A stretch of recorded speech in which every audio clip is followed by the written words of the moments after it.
Assalomu alaykum aziz qarindoshlar.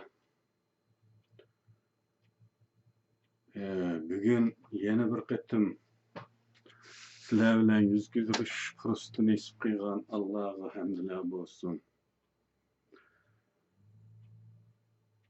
Bugungi temamiz mavjudligimizni saqlab qolish uchun nimalarni qilishimiz kerak degan tema. Qarindoshlarning esida bo'lsa kerak, nima qilish kerak mavzuliq video nutqimizda umuman asoratda qolgan millatlarning qilishi mutlaq bo'lgan 3 harakatni sharhlab o'tgan edim. Bular azodlik harakati, diplomatiya harakati, milliy mavjudlikni saqlab qolish harakati.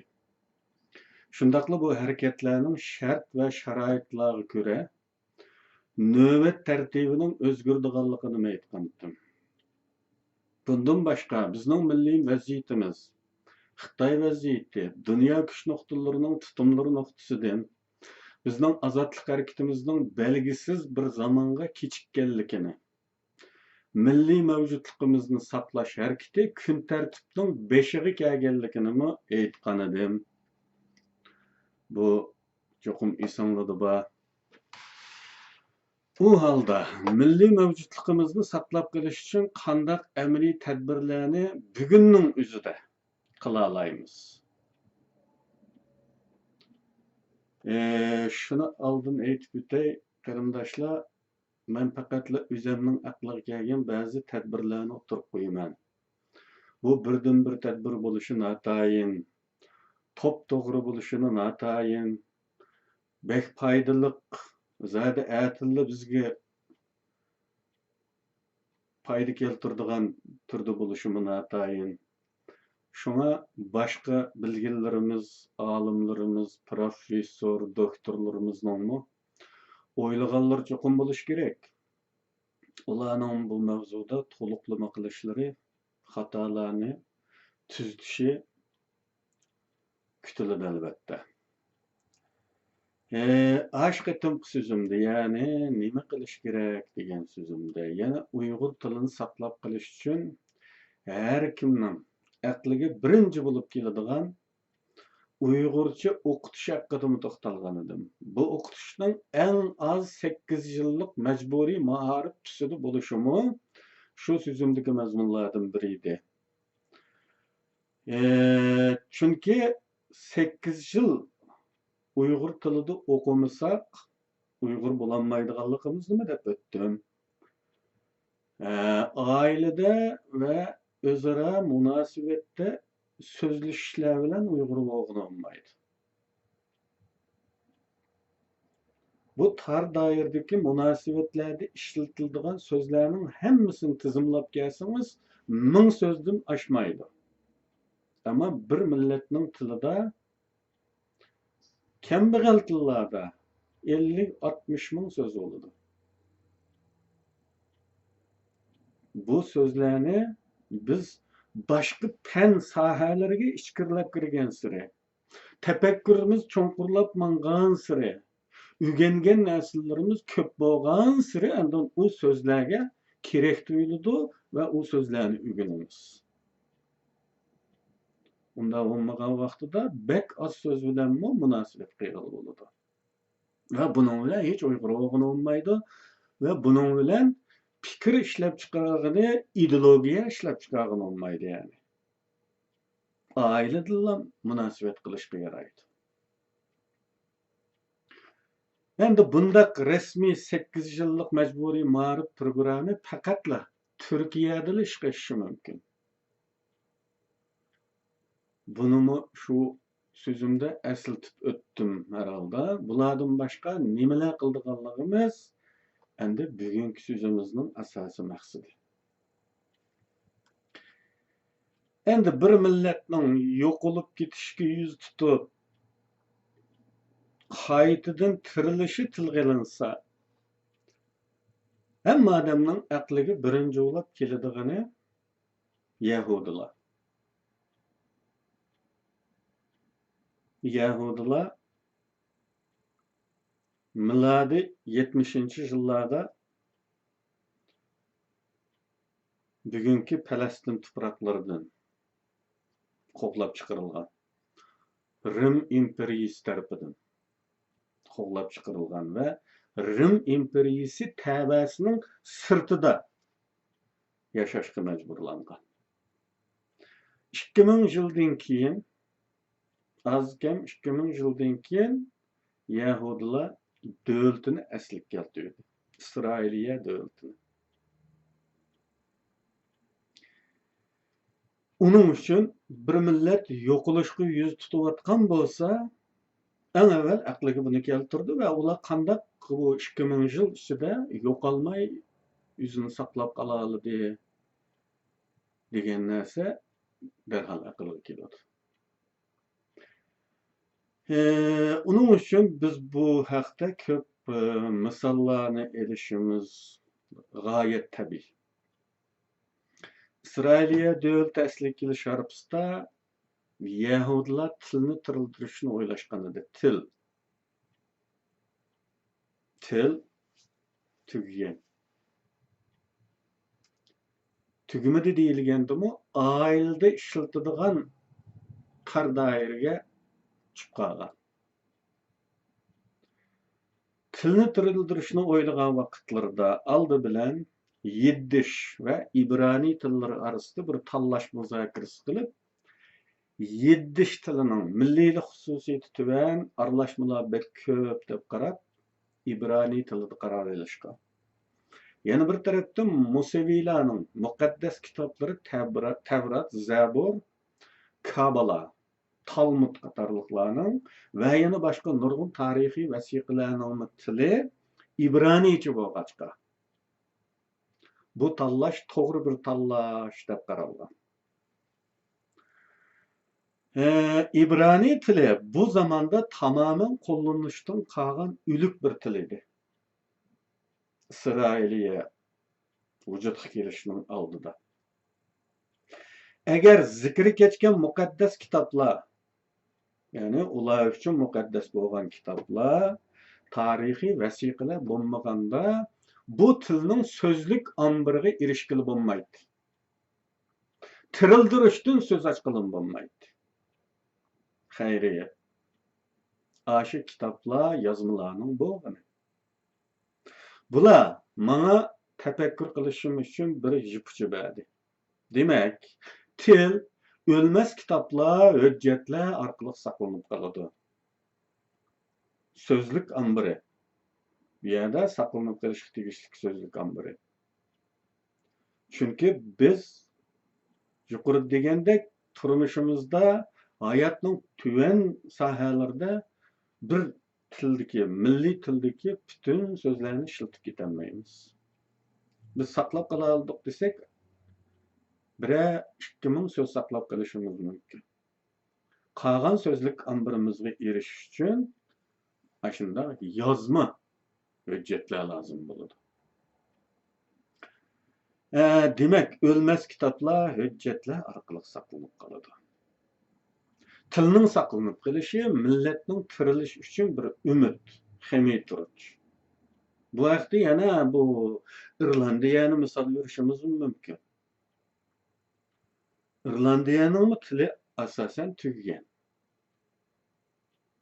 İngliz til so'zlashadigan bo'lgan. Hatto yezining uzoq yezlardagi sahra, o'qimagan sahra xotinlargacha İngliz so'zlaydigan bir holat shakllangan. Faqat Irlandiyaning eng janubidagi shaharlardan uzoq ba'zi yezlarda nayt az so'zlik bilan so'zlashadigan bir qism jamoat saqlanib qolgan. Irland tili Gala tili deb ataladi, tilning ismi. Demak, tilning saqlanib qolishi millatning tirilishi uchun bir umid, xemiyturuch. Unda bo'lsa, bu tajribalar izidan o'ylaganimizda diqqatimizni tilimizga qaratishimiz birinchi muhim kun tartibimiz bo'ladi. U holda biz barliq ko'p tillik cho'ng torbetlarga Uyg'ur tili qo'shishni qo'lga keltirishimiz kerak.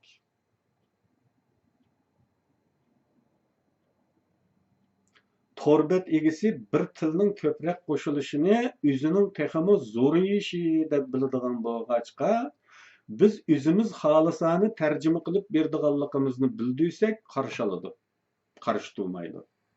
Bu ishni men burun qilib boqqan. Men ilgari PHP Nuke degan bir torbetni Latin yazıqı bilan Uyg'urcha tarjima qilgan. U vaqtda Uyg'ur yazıqini tunuttanmagan. Keyin jumlani endin memboni tarjima qilib boqqanman. Til hujjatini. Ve bu tillarga tarjima qilsa, bu torbetning boshqaruvchilari egisi buni qarshi oladi. Chunki uning u torbeti texmi yo'g'inaydi, texmi ko'p jamoatga erishadi. Uning uchun bu qarshilanadigan ish. Shunga Google, Facebook qatorliq ko'p tillik ommaviy torbetlarga Uyg'urcha qo'shish yo'llarini izlashimiz kerak. Ve aloqa o'rnatilib, til hujjati tarjima uchun berilsa, ko'pchilik safarbar bo'lib, qo'lma-qo'l tarjima qilib, tez arada topshirishga tirishishimiz lozim. Bundan boshqa Google beti aslida chalroq tarjima qilinib bo'lingan.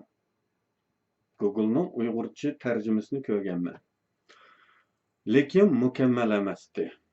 Uni mukammallashtirishda xolisani ishlashga tayyor turishimiz kerak.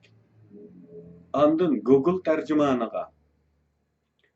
Google tercümanı degan ayrim bir biti va Google'ning xabaringlar bor. Uningda keyingi yillarda o'zbekchami qo'shildi, buningda Uyg'urcha yo'q. Google tercümaniga Uyg'urcha qo'shishni qo'lga keltirishimiz lozim. Bundan boshqa Google xaritasini, Google Map Uyg'urchalashtirish. Microsoft Encarta World Atlas ve yeni harita va vatanimiz territoriyasidagi yer ismlarini Xitoy talaffuzdagi g'alati shakldan qutuldirib, rasmiy Uyg'urcha qilishni qo'lga keltirishimiz lozim. Bu haqda ilgari Uyg'ur kompyuter ilmiy jamiyati ba'zi xizmatlarni ishlagan. Bu Microsoft Encarta Dünya Atlası ga Uyg'urcha qo'shish haqidagi xizmatni burun Uyg'ur kompyuter ilmiy jamiyatidagi qarindoshlarimiz qilgan. Microsoft shirkati bilan aloqalashgan ve ular bir murojaat chiqargan vatanimizdagi yer ismlarini ta'minlash to'g'riliq. Shu chaqda menda 550 dan ortiq yer ismining Uyg'urchadagi to'g'ri talaffuzi ve bunun Latin yazıqı bilan to'g'ri yozilishi bor edi. Word shaklida. Men shu hujjatni shu Microsoft bilan aloqalashganlarga avatib bergan. Bu hujjat hozirmi menda bor. 550 dan ortiq yer ismi ve bu yer isimlarining xaritada qayerlarda joylashganligi tafsiloti bilan, yani mesela 40. parallelning üstü, yani şimal tarafı, 75. kenglik meridian, 76. meridian bilan aralığı deb bu isimlarning xaritadagi o'rnini ko'rsatilgan. Şunu bunu tepişmek asan. Men bu seliştirme jadvalini Türkçe yazılgan kitabım Şarkı Türkistan'ın Köz Yaşı'nın ahırısıga qo'shimcha hujjat sifatida qistilgan. Endi bugungi kunda bu Microsoft mahsulotlaridagi xaritalarda Uyg'urcha yer ismlarining berilganligi, berilmaganligi haqida xabarim yo'q. Yuqorida tilga olingan kompyuter ilmiy jamiyatidagi yosh qarindoshlarimiz qilgan bu xizmatning oxirgi natijasining bo'lganligini bilmayman. Buni surishti qilishimiz lozim, biladigan aloqadorlar. Yana bu yer ismlari kerak topilsa, Word nusxasi menda bor. Bundan boshqa Microsoft Windows'ning Vista nusxasidan boshlab Windows'ning xat kirgizish til tizimligiga Uyg'urcha qo'shilgan edi. Bundan xabaringlar bor. Windows 8 dan boshlab arayüz ko'rinishimi Uyg'urcha tarjima qilindi. Barliq Uyg'urlar kompyuterlarda cho'qim Uyg'urcha Windows ishlatish. Bu millatchiliklarni sinaydigan bir sinaq bu. Cho'qim Uyg'urcha ishlatish Windows shirkatining bundan keyingi mas'uliyatlaridami Uyg'urchani saqlab qolishiga turtki bo'ladi. Chunki Windows shirkati har doim qaysi tilni qanchalik odamning ishlatayotganligini statistika qiladi. Agar xaridor ko'p bo'lmasa, uni amaldan qoldiradi. Shunlashqa Windows'da Uyg'urchaning saqlanib qolishi uchun barliq qarindoshlarni Windows'ning Uyg'urchasini ishlatishga chaqiraman. Hech kim ishlatmasa yoki ishlatadiganlarning soni bek oz bo'lsa, buni chiqarib yutishlari mumkin. Bundan burun Windows ba'zi programmalarini aytaylik, Windows'ning Hotmail Messenger'ni iptal qilib etdi. Ishlatadigan odamlar ozayib ketganlikdan. Bundan boshqa Windows'ning bu tarjimasini bu 8-chi Windows'dan boshlab ishlatilgan arayüz ko'rinish arayüzining tarjimasini Uyg'ursoftning qurg'uvchisi Olim Ahad bosh bo'lib qo'ygan.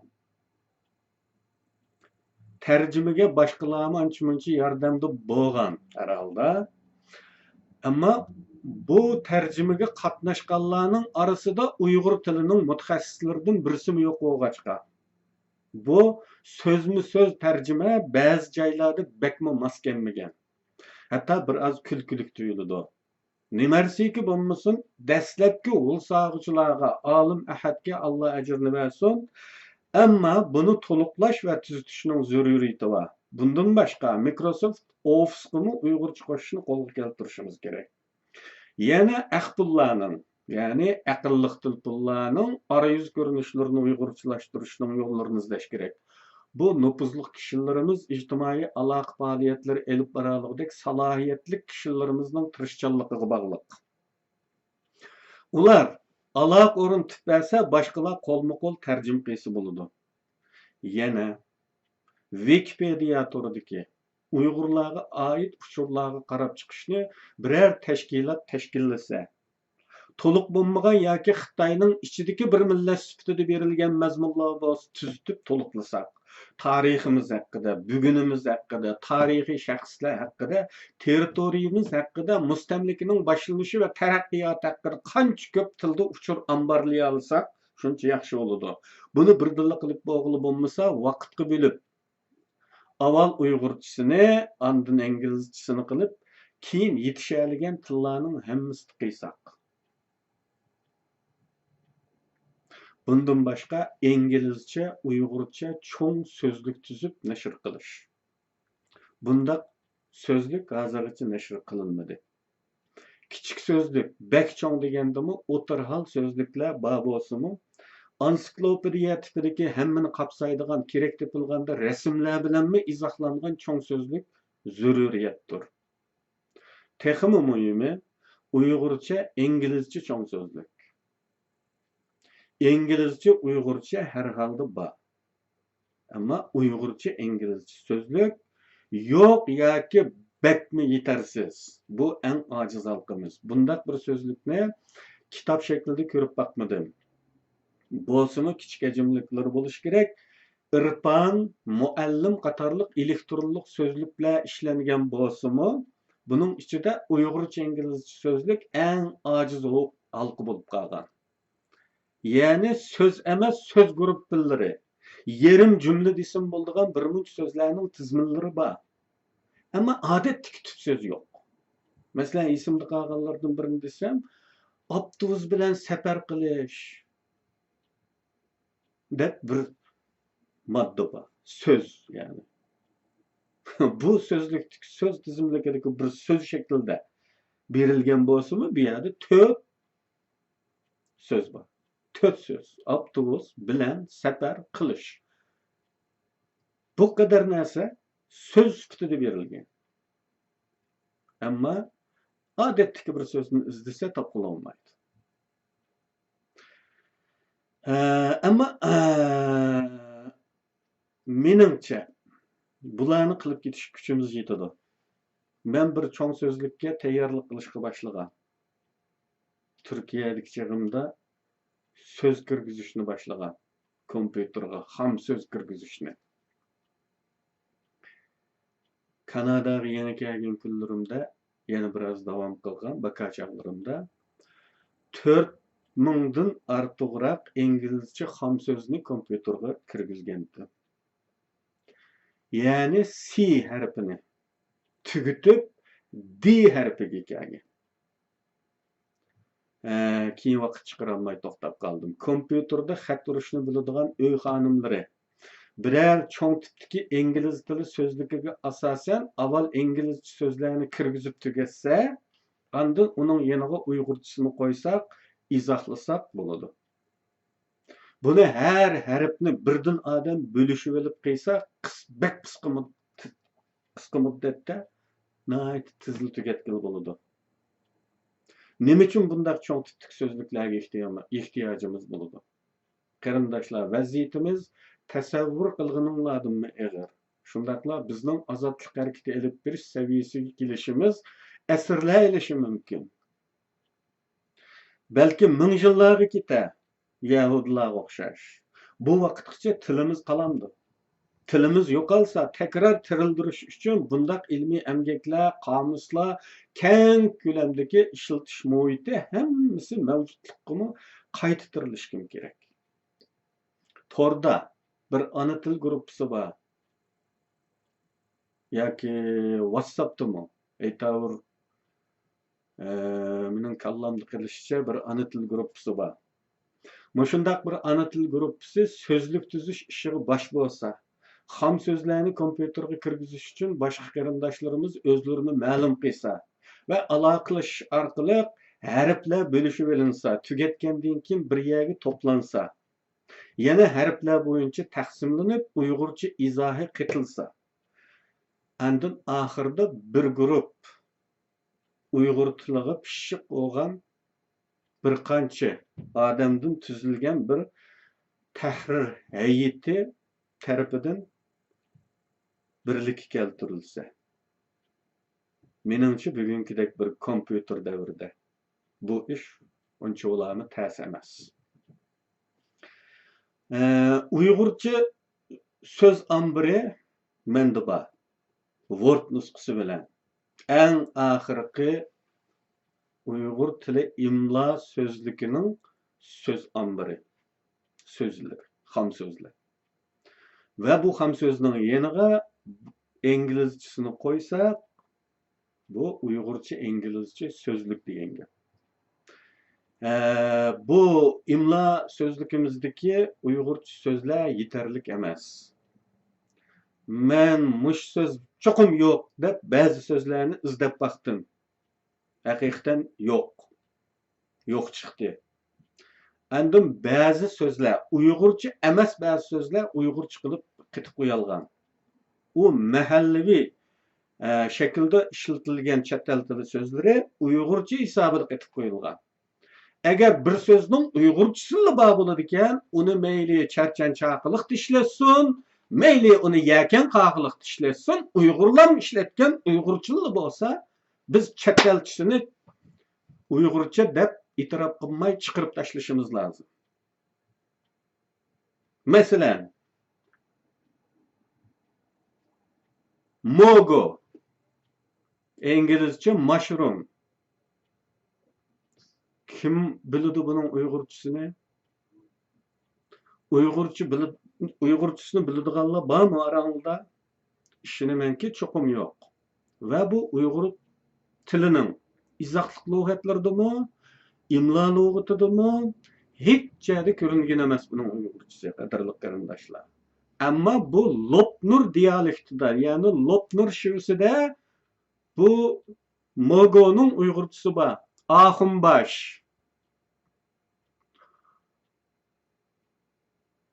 Qat'iy nazar uni kim qanday ishlatishdan qat'iy nazar, qayerda tug'ilgan bo'lishidan qat'iy nazar bu so'z uyg'urchilla bo'ladi ekan, uni biz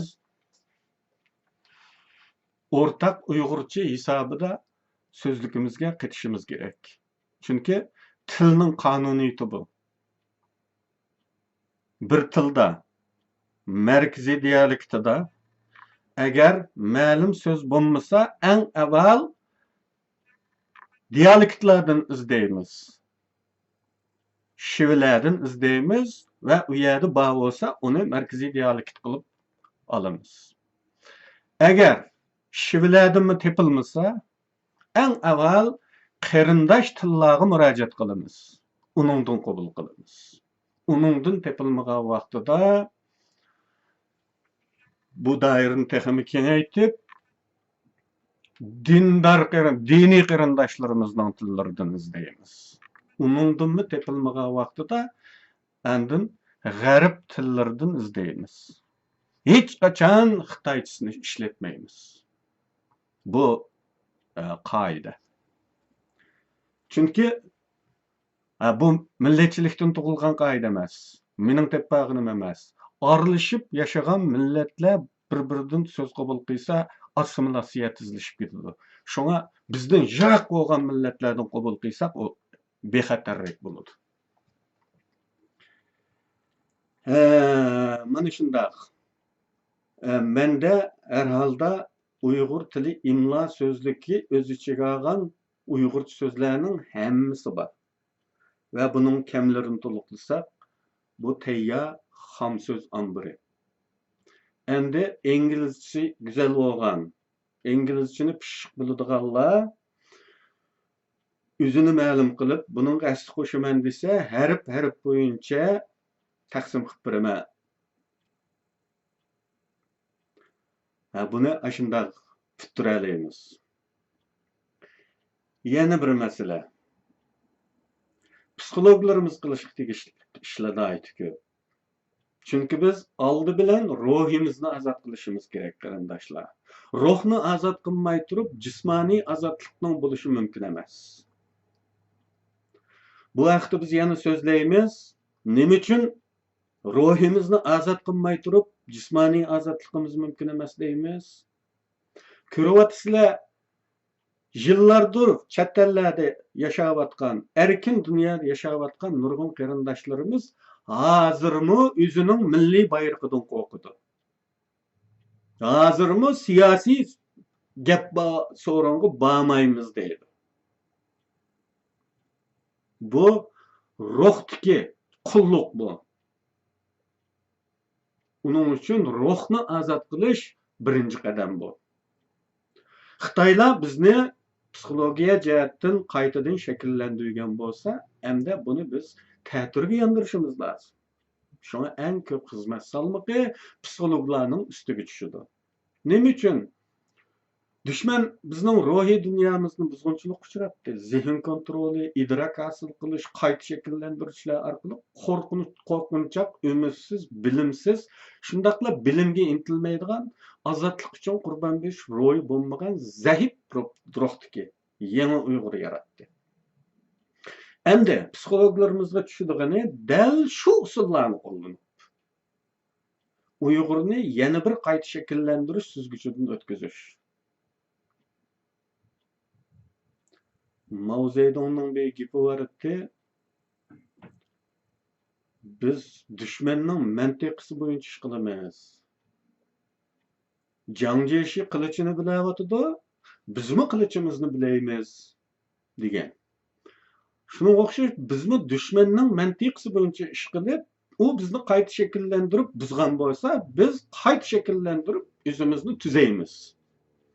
Buning uchun idrok hosil qilish uchun nimalardan boshlab qanday qadam bosqichlar orqali to'g'ri idrok zimini yaratib bo'lganligini planlash imkoniyat bo'lganda filmlarda, rasmlarda, kitoblarda, darsliklarda qandaq tirkalmalarni qo'shish orqali yangi Uyg'ur naslining ro'yiga pichirlashni planlab chiqish.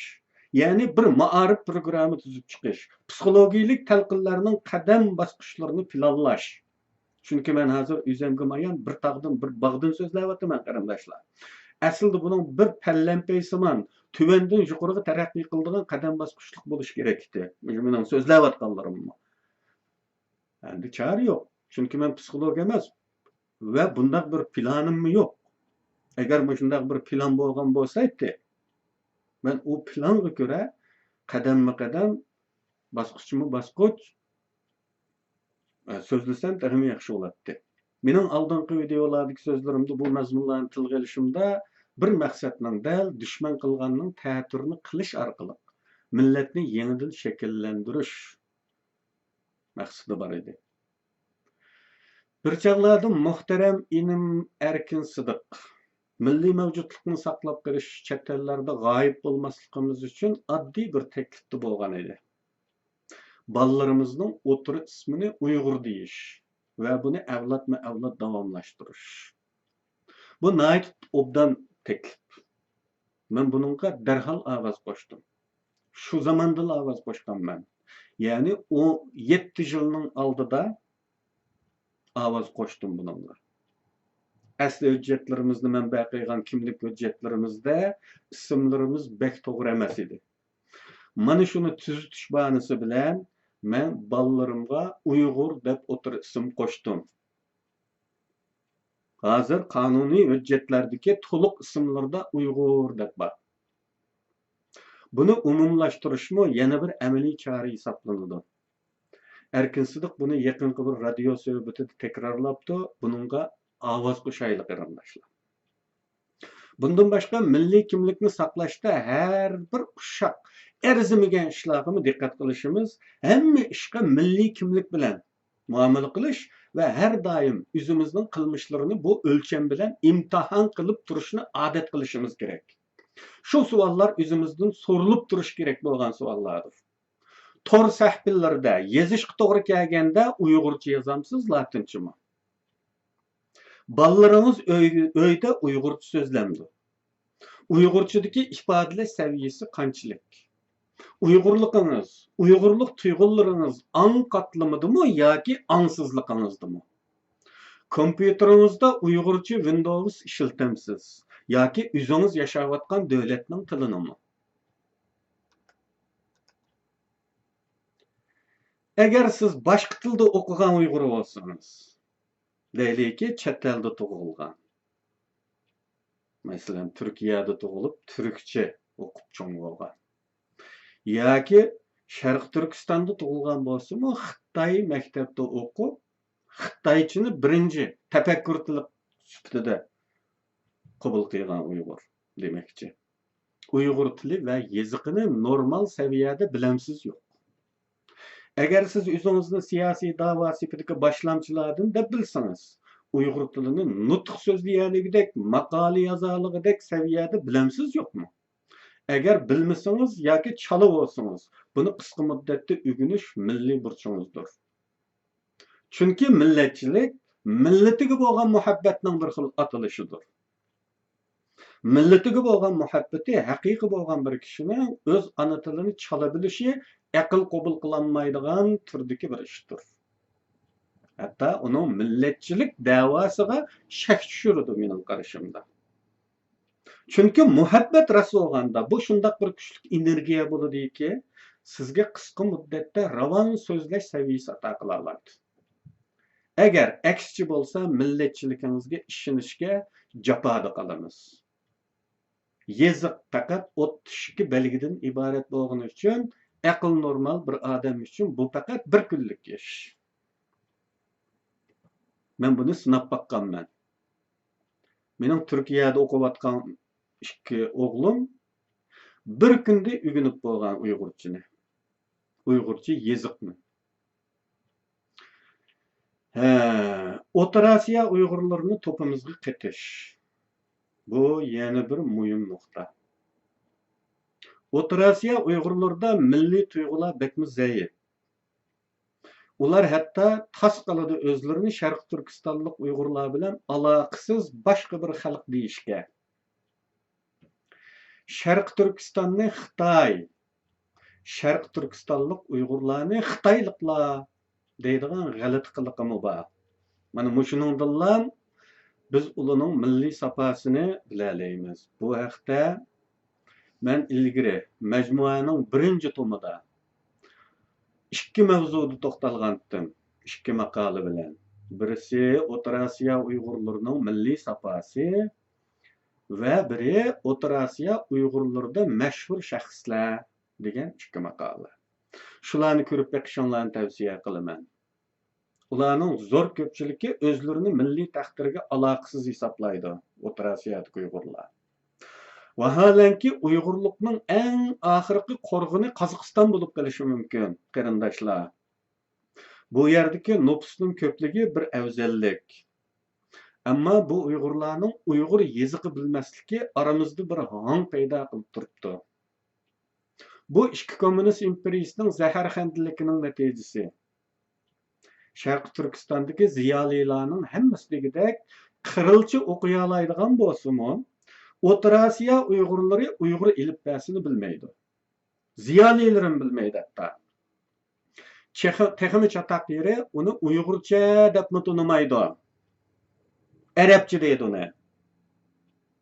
Mening yuqorqi maqolamni o'qisanglar, shu kitobning birinchi tomidagi buning bir o'z beshimdan o'tgan fakti bor. Ya'ni men bir zamonda Uyg'ur ovozi gazeti chiqargan bir e'lonni ko'rdim 97-yilda. Agar shaxslarning Uyg'urcha kompyuterga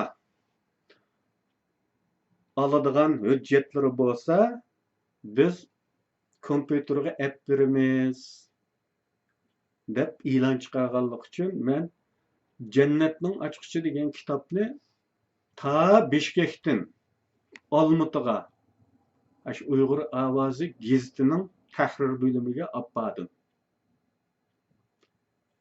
Sizlar Uyg'urcha bir kitob bor, shu Uyg'urcha kitobni kompyuterga elib bir nusxa chiqarib bera olamsizlar desam, "Ha, qilamiz" dedi. Men shunday xaltadan bu qo'lyozmani olgandan keyin bu arabcha ekan-ku dedi. "Yo, Uyg'urcha." Desam, biz arabchani qila olmaymiz-ku, biz Uyg'urchani qila olamiz dedi. O'ylab boqinglar, bir gazetning tahrir bo'limida ishlayotgan ziyoli Uyg'urning gapi bu. Avi Tok Qozog'istondagi Uyg'ur qo'llanayotgan qiril ilifbasi Uyg'urcha emish. 30 million Uyg'ur qo'llanayotgan va 1000 yildan beri bizning yezig'imiz bo'lib kelayotgan milliy yezig arabcha emish. Qarindoshlar, bu holat o'zgarish kerak. Bu yerdagi namda da'voning beshida ko'rinadigan kishilar oldi bilan o'z jamoati ichida Uyg'urlik ruhini kuchlantirishi, Sharq Turkistondagi asosiy Uyg'ur aholisi tarafiga o'zlarini to'g'rilishi,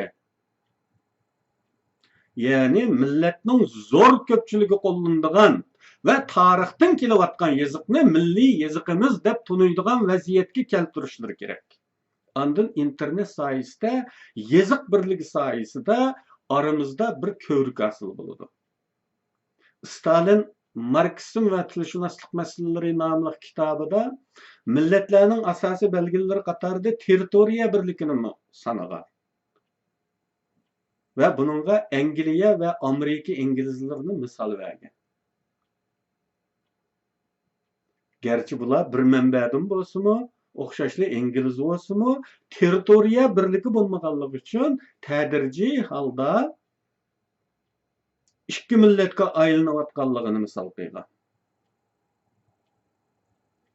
Endi bugun biz territoriya birligi bo'lmaganligi sababdan O'rta Osiyodagi Uyg'urlar bilan Sharq Turkistondagi Uyg'urlarning orasida bir hang kundan kunga kengayib bormoqda qarindoshlar. Bununla dikkat qilmak lazım. Bu hang aldı bilen bu yeziqdan başlanıvatıdı. Onundan keyin so'zlar.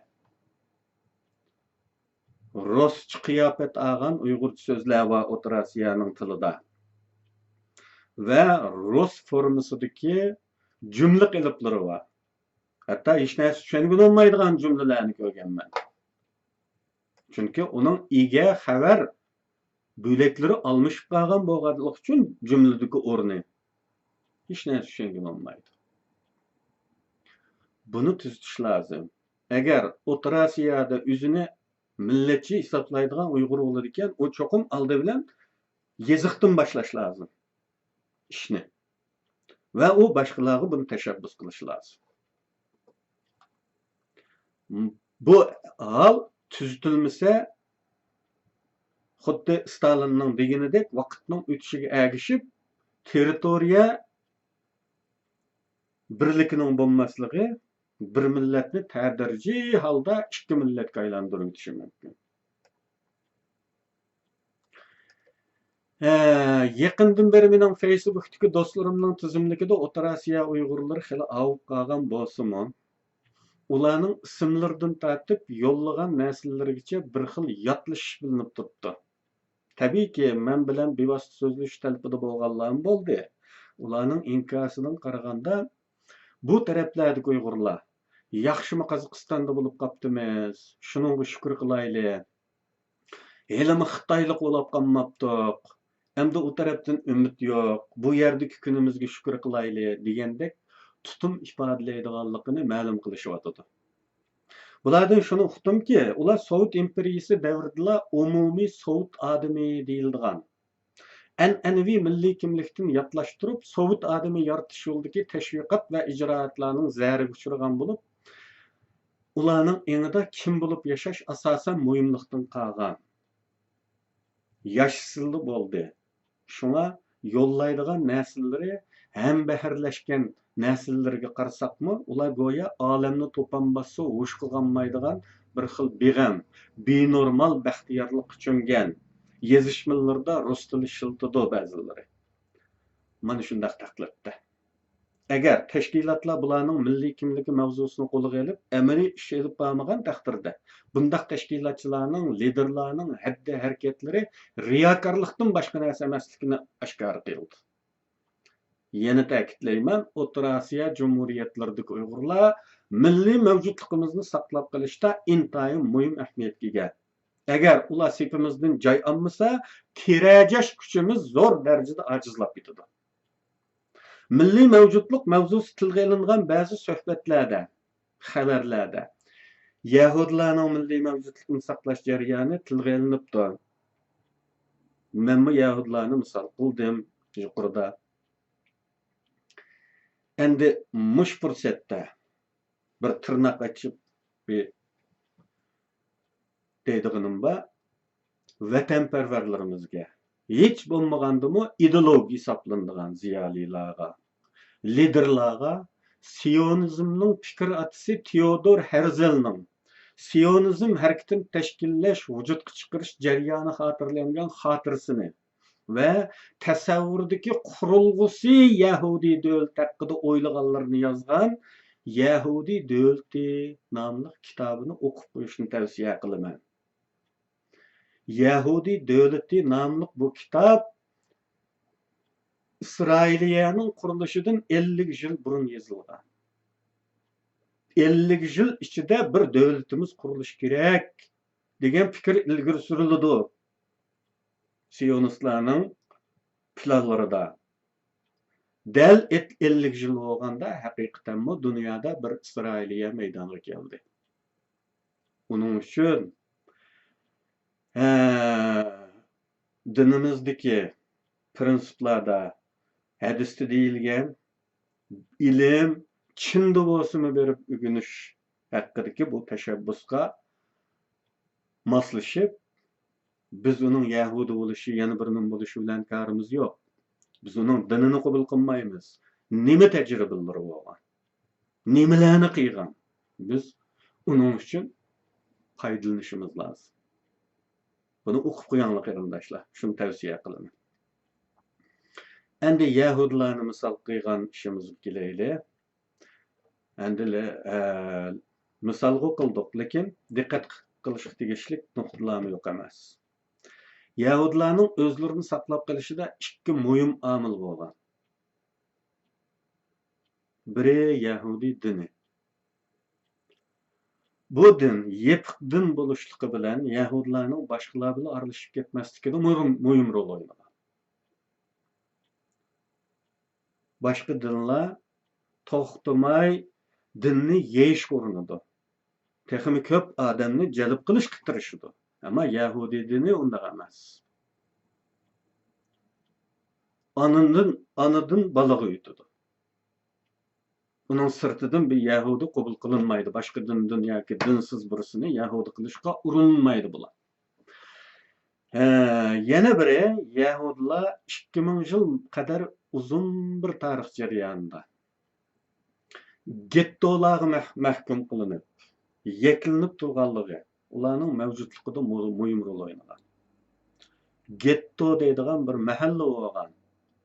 Yahudi baliki shaharlarda, devletlerinin şehirlerde Yahudilar bo'lsa, ular getto deydigan bir ayrım mahalligi to'plab qo'yilgan ve etrafiga tikenlik sim yoki tam etib qo'yilgan. Bunda ayrım muamele qilingan. Bu ularning yo'qolmasligida ijobiy rol o'ynagan. Go'yo ular yeklangan, xorlangandek yana bir tarafi bo'lgan bo'lsa-mu, ama yana bir tarafida ijobiy rol o'ynagan bu.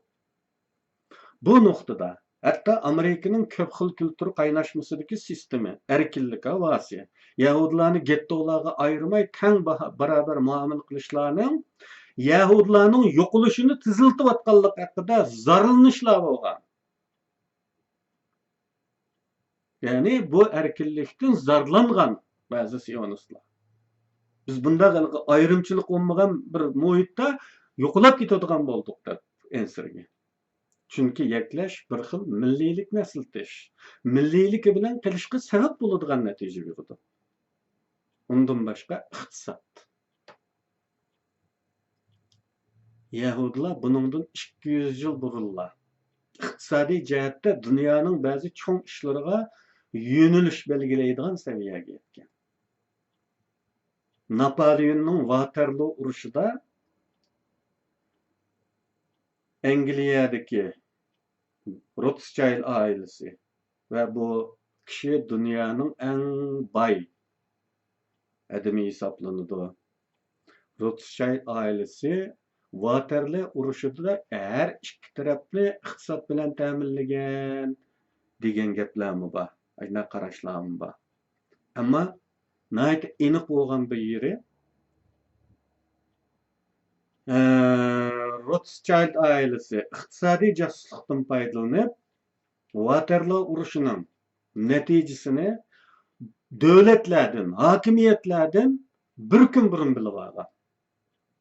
Ve bu bir kun burun bilib olish pay cheki bozorida qatma-qat foydalanishiga vesile bo'lgan. U butun iqtisodini nechiga qatlab olgan. Ba'zilarning deyishicha 10 qatlagan. 1890-yıllarda bir Yahudi bay. Bunun ismi Baron Maurus de Hirsch. 250 milyon pul xərclab.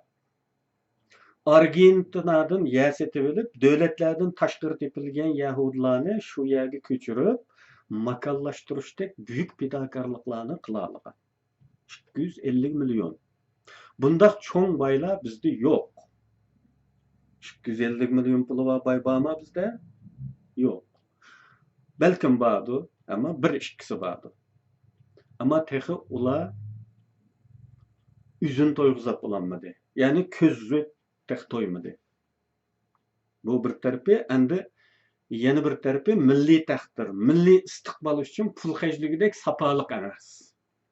Bek olsa mescid saladigan sapada. Bu mescid selish bu erismenlikimizni ben keyingi söhbetlerde sözleyeyim inşallah. Nima uchun mescid salamiz? Savab alamiz degan zamatla pul xərclaydigan savabqa mescid qallamızga keladi musulmonlarning. Bu vaqtga kelgüstik söhbetlerine toxtalamiz. Muhaciretlik Uyg'urlarda Yahudilarda bo'lgan yuqorqi afzalliklar yo'q. Ammo Yahudilarning 2000 yil jarayonida ularda bo'lmagan. Ammo bugun bizda bor bo'lgan, Allohga shukrlar bo'lsinki, bizda bor bo'lgan bir ortiqchilik bor. Tor va internet. Dunyoning ikki uchidagi insonni bir-biriga qo'shni qila oladi. Bizning oz va ziyoda tarqoq o'ltiraqlashgan hozirgi holatimiz normalda tez yo'qolishimiz uchun nihoyat foydali bo'lgan salbiy omil hisoblanadi. Ammo tor orqali qo'shnichilik qilish, do'stlashish, ozliqimiz tug'dirgan salbiy omilning o'rnini to'ldira oladi. Bu afzallikdan hozir cho'nglar, vatandan chiqqanlar yaxshi foydalanyapmiz. WhatsApp do'stlarimiz va Facebook do'stlarimiz va Twitter do'stlarimiz va Instagram do'stlarimiz va. Ammo kuzatishimcha balalarimizning Uyg'ur do'stlari yo'q yoki asosan Uyg'urlar bilan aralashmaydi. Bu hol bekma xatarlik. Ularga dunyo miqyosida Uyg'urlar bilan aralashish, do'stlashish udumini miros qilish uchun tashkilotlarning har turli faoliyatlariga cho'qim balalarni birlikda akkilish bilan qolmay, uyushtirilgan faoliyatlar oldi bilan yoki asoslik qilib balalar uchun bo'lishi. Her xil o'yinlardan musobaqa faoliyatlarigacha balalar uchun hazırlanishi. Bundaq so'rinlarga balalarning qiziqishini qo'zg'ash bilan qolmay, bu yerdagi uchrashishlar orqali ularga tangtushlari orasidan do'st topib olish fursati yaratib berish orqali tor dunyosida do'st va qo'shni bo'lib o'tishga asos yaratish kerak. Qarindoshlar, so'zimiz uzrab ketmaslik uchun bu yerda to'xtayman. Bu haqdagi izlanishlarimiz davomlashadi inshaalloh. Hammanglarni Alloh panohida saqlasin, qilayotgan ishlaringizga muvaffaqiyat ato qilsin. Rahmat.